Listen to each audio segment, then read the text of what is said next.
Today on 16-Bit Game Reviews, I have a counter. I walk around in the field, and finally I defeat a boss and collect a violin.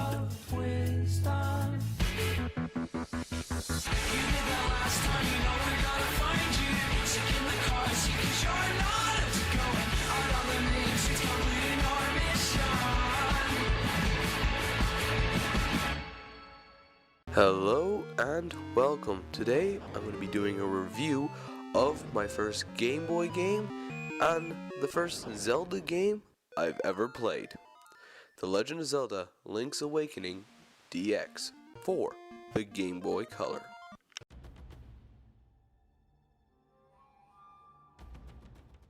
Essentially, the story is Link is sailing from Hyrule to who knows where, and his ship gets struck by lightning and he wakes up on an island in the middle of the ocean. He doesn't know how he got there, and essentially it's just your journey to wake up Link. On the way you meet wonderful characters, different subplots, and so on and so forth.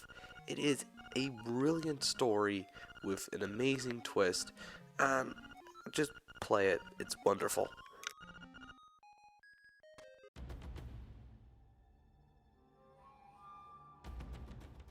I don't think alternative would be a good way to describe this, because if you ignore the ghost quest, there's a little jingle that plays if you keep forgetting, just reminding you that, yeah, there's a ghost following you, you may want to do that.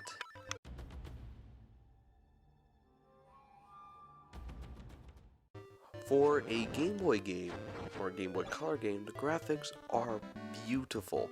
On the DX version, everything is colored, and the sprites of everything is gorgeous, even though they use only 3 shades per the characters, and maybe 4 colors for all the alternative stuff. It's just so much detail put into a small amount of space. It's just gorgeous.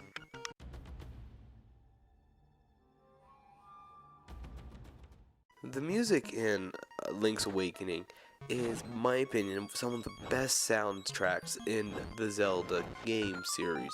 The second would be, let's say, Ocarina of Time, and maybe Link's Awakening is better. I don't remember. They're all equal in my mind. But I think what makes this brilliant for me is the dungeon musics are all different.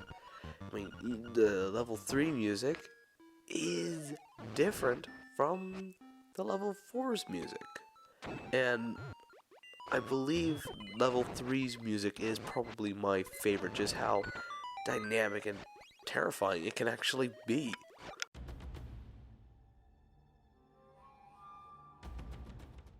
Yes, the gameplay is a lot like other Zelda games. You just switch out Triforce with instruments, and you switch the end goal, rescuing the princess, with getting yourself off the island.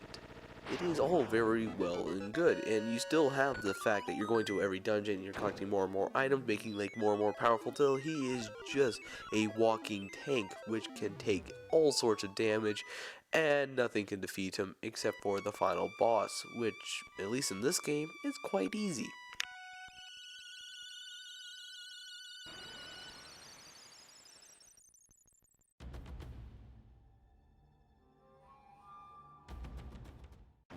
But not easy enough, because the final boss in this game is actually very difficult, and I'm not going to spoil it for you. However, the other bosses in the game require some creative thinking or a lot of slashing and hacking. I believe the weakest boss in the entire game, in fact probably one of the worst bosses in the Zelda game, is the 4th boss, and you can literally finish it in 10 seconds, as I shall now demonstrate.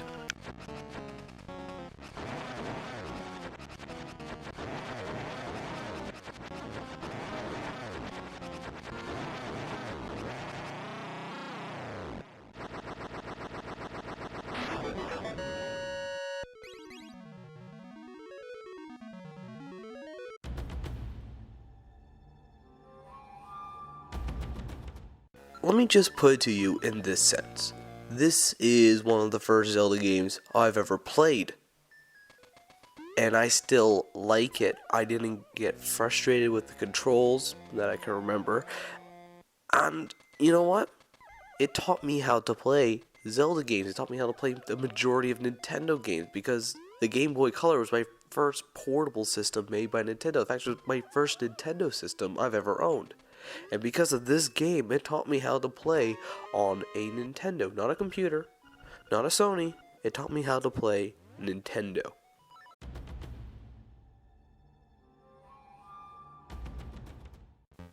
Kind of. It does break the pace every once in a while, but you're going to have that in every Zelda game ever. Yes, you can swap out the sword, which you shouldn't be able to do, but it creates for some interesting puzzles, especially with the Pegasus boots and the rock feather.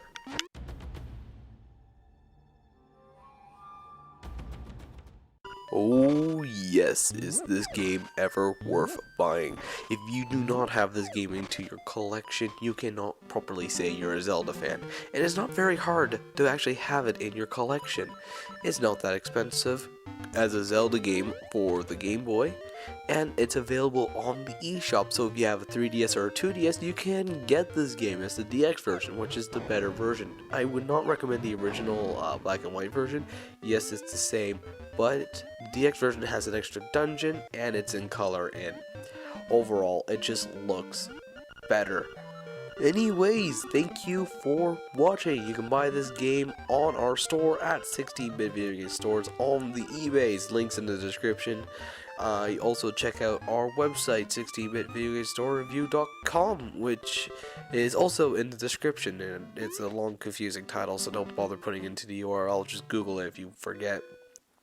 And follow us on Twitter if you have the Twitters. Like us on the Facebooks. Also like this video and subscribe if you want to see more of our stuff. And thank you for watching.